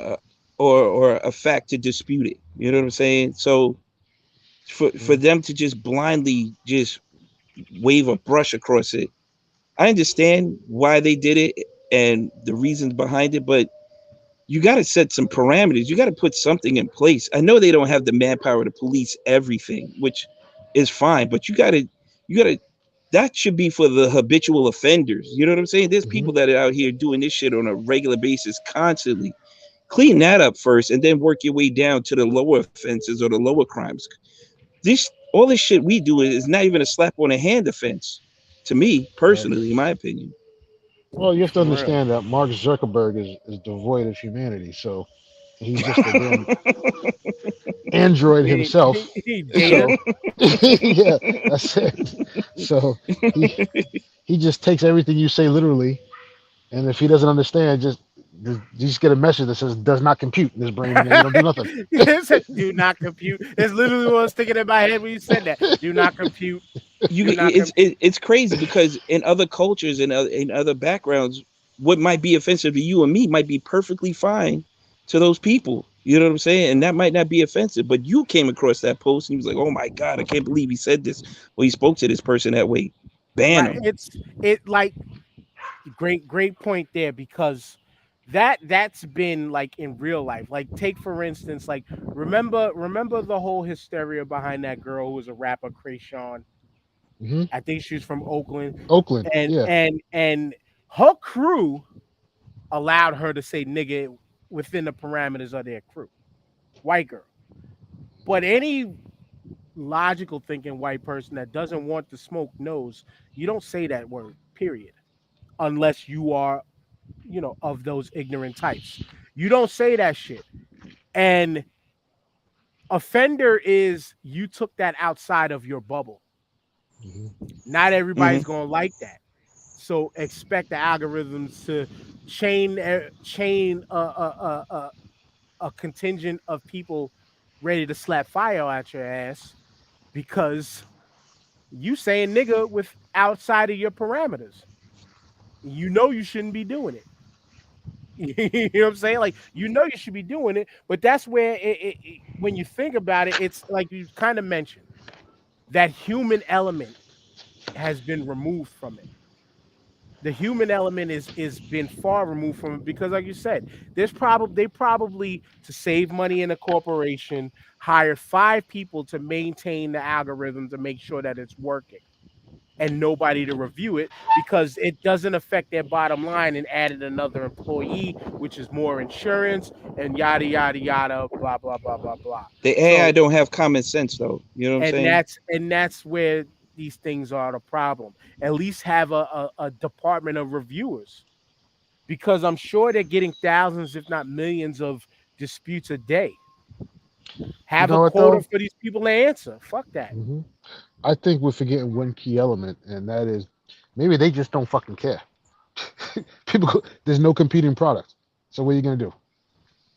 Ooh, ooh. And that's the same thing with Twitter. I know everybody's up in arms that Elon Musk is gonna take Twitter and do what he wants. Of course he is. He's a megalomaniac, egomaniac. But all right, create a competitor. That's hard to do. That's hard to I do. know it, but or don't use his product. You know what I mean? Right. well, you know But what? you know, You know what though? people have tried, and just thinking on the Twitter aspect. Remember in Donald Trump's last year in office, or right before he was on his way out, they That's a poor tried. example, man. They tried to. They tried. No, but here's the. They tried to create that platform Parlor Yeah, that went up in smoke in a matter of weeks trash. because it The was. same It with his was. personal network because they Yeah. didn't do It the was. research. They're a bunch of bluffers. They didn't have. They don't have the the servers. They didn't have the servers for it. But it was. But it's a matter of. But part one, it was a matter. It was a matter of. It was like they wanted just a place to be the Wild Wild West again. They Right. wanted a place, a safe place for white people to say nigger again. That's kind of where really essentially what it was. They Yes. wanted a safe place for white people to say nigger so they can't get fucking bounced off the internet. or lose their job. Unfortunately. But Which is why I don't believe in a woke crowd because it's everybody. People who don't like an opposing opinion or don't want to hear something they don't want to hear, they want it canceled. yeah, yeah, and that's where we could we could dispute the whole woke term and all that. That's a whole separate hour long Yeah, plus you're right. conversation. You're right. But You're right. but to what you're saying, no is that's a problem in the algorithm of people, and that's Mhm. where we've become as a people. That's why the word and term woke even came to be, because if you weren't thinking like this mass of people, I mean, woke kind of became like people finally gaining consciousness of certain things that were going on in the world. But if you are not moving like this group of people, you can't be a part of this clique. You Mhm. can't be a part of this Facebook group. You can't be in my Twitter spaces. You can't be in my clubhouse. Things like that. That's why, and it's no shots at our people, but that's why the cookout social media Yeah, I platform forgot about the became cookout. became a thing because of that term of everybody can't come to the cookout. And I don't think that that spot is doing well because you got to be vetted and approved to get on a social media platform. Now, Yeah. some people will say that that's good because, hey, you could weed out what you don't want. But then what happens when you just build this whole big think tank that it doesn't become a think tank anymore? When you have a whole crowd of thousands of people or millions of people where everybody is on the same accord. That's Same not a tip. think Yeah. tank anymore. That's a Mm-mm. gang. That's a crew. That's almost cultish. It's a monolith, man. That's what it Yeah. is. You know, Yeah. and let's keep it real too. Us as a people, we failed the other platforms. Black Planet is still out there. Mi gente ain't. um, MySpace is still a platform out there. But what do we do as a people? We run to the hot new thing because everybody's over there. Everybody's on that. Hmm. It caused those platforms to transition and do differently. Like Black Planet is whack as fuck now, but Black Planet tries to be like a Facebook mixed with Twitter, mixed with a whole bunch of things. Like they try to be different when they were different from the gate. Everybody remembers, we got to go find a new HTML code to put music on our background, the background of our That's page. right. Like that was Yeah. different of that era. MySpace, the top nines was different of that era, but it was like that was more precursor to what we have with Facebook. Now, MySpace over the past decade pivoted into being more of a music space, which probably a lot of music heads don't even realize still to this day that you want to go get the music out there. That's a spot to go do it now because it's a little more open to do that. Try to do that on a platform like this. The algorithms, and this is what I wanted to mention earlier, the algorithms of the industry start to come in and get you and zap you up. Also, And this also, if and you this show, real quick, this show was a victim of that because I played Takeover on one episode when we were talking about best diss tracks. I closed the show with Takeover, shit got zapped down. Why? Title. Hmm. Jay Z, don't fuck around. That's why I advise anybody and everybody, as much as we love Jigga, don't play his music on your show. Your shit will probably get pulled down because of the algorithms. Their algorithms are tight, very tight, very, very tight. also if you get a successful platform, you're in jeopardy of getting bought out too. and getting sucked into the bigger That's what conglomerate. Facebook did. Yeah, Facebook did that with They Instagram and with just bought, WhatsApp. Yeah. yeah, they bought all the little guys. And if Mhm. somebody comes to you, you got a successful chat platform. Somebody comes to you with a check for over $1 billion. I don't think you're gonna be saying, "Nah, I'm not gonna Mhm. sell it out to you because I like my platform the way it is." That's You know what now I'm saying? the subject of the. It goes back to monopolies and conglomerates, man. Yep. Yep. And they need to relook. They need to re-examine those laws again because we are back to square one for real. Yeah. Yeah. And then that's I'm glad you mentioned that because that was another thought I had earlier. It's like you got to be able to with the unfortunate capitalist world that we live in, like you have to be a part of somebody's you got to be known in that space. Hmm. Let's just say it like that. You got to be known in that space. You make that first 10, 20, 50 million, you'll be known in that space. Then you will be that person approved. And that's the crazy thing. Like think about it on the level of like the NFL owner. You got to be approved by a crew of people to be in the contention to try to purchase the team if a team is even up for sale. Yeah. To to be in the business world, you gotta be approved by our government to own your own business. But yet we're in the land of pull yourself up by the bootstraps. You can do it too, just like everybody else. But there is somebody that's waiting in the wings to stop all of that. Hmm. And you Facts. got to be down in that gang in some sort of a way. And to try to break through to that, it's like, I mean, music industry. We know hundreds of dope MCs personally and people that we think the masses should hear.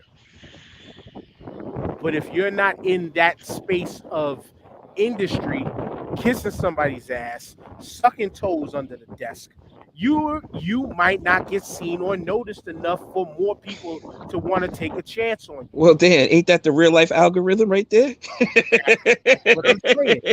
That's what I'm saying. They call it a casting couch for a reason. That's Har- the Facts. algorithm. yeah, the algorithm was Harvey Weinstein's uh, deal. The Bill Cosby mo. Yeah. That was the human algorithm at one time. Hey, come pop these pills and fuck me under the table. I'll get you a role in a movie, and then you'll be able to connect the dots from there. Yeah. Possibly, possibly, possibly. This system is just all set up. It's not set up for anybody, everybody to win. It's just plain and simple. It's not set Never up for was. everybody to win. It Mm-mm. never was intended to. We could go back to Black Wall Street. You give us our own space, and it's them niggas over there is doing too good. Let's tear it down, and no way to stop it. And that's where we're at now. It's like we're in that phase of the internet where control is a lot of control is in the creator's hands. It is in the creator's hands. And I don't want to say this, but I'm gonna say this anyway because some people think this. I've always preached that with podcasting, it's a space for everybody. We're a space that where the normal TV show we wouldn't be able to get on because we didn't do what they say in order to get on. And then, of course, as we mentioned, they got their favorites. They got their people who is the family member of family member. Hell, with sports television, which this podcast started off as, is a predominantly sports heavy show. You're not really getting over nowadays unless you were a former athlete or or you just happen to be that exceptional student in college with a broadcasting degree and you got to be exceptional. Yeah, you blonde and pretty too. That's the easy one. You don't have, Mm. blonde and pretty. No offense to blonde folks like that, but that's just been the American way. Look We're at the just Mm. NFL coaching tree with the nepotism that's in there with the sons of all these NFL coaches that don't deserve a job and beating out actually qualified coaches in the NFL today. You see it all the time. John Yep. Gruden's son's got a job as a strength and conditioning coach. Where's John Gruden now? Right. Right. Yeah. Yeah. You gotta be. It's like you gotta be. You gotta be in the club to play the game, but it's who wants to take that chance on you and be in the club, and that's what I was mentioning the whole podcasting thing. It's like celebrities have a cheat code because they found their way into their games by whatever way they did. And now they're transitioning into this space where people like us have been trying to get on for years, but still can't climb that hurdle because, hey, I'm Dr. Phil. I want to start a podcast tomorrow. People know me. So here they come. Hey, we're going to pay attention to Dr. Phil. Let's throw Dr. Phil all this money to throw Yeah, these advertisements on their show. he's got the following. Right. Because of Yeah. the algorithm of the connections that brought him all the way, the whole pyramid that brings you to a certain Oprah spot. Winfrey found Dr. Phil. Dr. Phil wrote Hmm. And that Dr. shit Oz. till Didn't she do Dr. Oz too? yeah, Auction frauds? both of Yeah, Like, them. go ahead. you know what I'm saying? Yeah, no, They I ro- feel they you on that. they rode the wave. I mean, Yeah, shit, that was a guaranteed check. yeah, As long as they didn't Good do for nothing them. She stupid, gave an opportunity, and they made the best use of it. they But made the still, best of it. Yep. yeah. yep. So it's this this this algorithm is what I always like to call the rabbit hole. Mhm. It's a rabbit hole. It's a never-ending rabbit hole. It's that tunnel that Bugs Bunny cartoons used to teach you where you thought you could dig through Kansas and get to China. Mhm. But you can't do that shit. You know what I'm saying? You can't do that shit. And it's damn near hard to figure out, especially when you are not one that knows code. But Well, if you don't, it's hard to figure out to break it. right, You not know what unless you it got is. a gang of money and millions of people following you, you're not gonna bust through that door no time soon. Right.